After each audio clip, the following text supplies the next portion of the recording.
মওলা মসজিদে যেতে হবে? রব বললে পারলে যা। মওলা এই টাইমে মসজিদে গেলে তো আমারে দৌড়ে ফিটাবে। বুঝেন না কেন? আমি যদি রাতে 3টা বাজে, 4টা বাজে, 2টা বাজে মসজিদে যাই, আমরা চোর বলে ফিটাবে। মসজিদে যাওয়াটা রিস্ক হবে।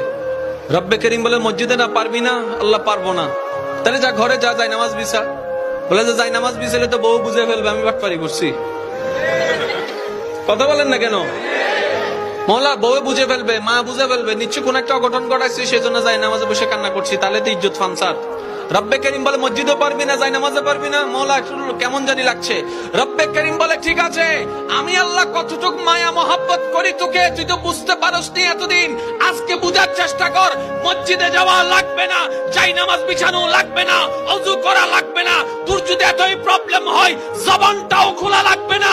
মন থেকে তুই একবার আমাকে ডাক দে, একবার ডাক দে, একবার বল রহমান মাফ করে দাও, রহিম মাফ করে দাও। তোর মনের অবস্থা আমি রব্বে করিম শুনে, ইন্নাল্লাহ ইয়াগফিরুজ যুনুবা জামিয়া, তোর সারা জীবনের গুনাহকে মাফ করতে রাজি।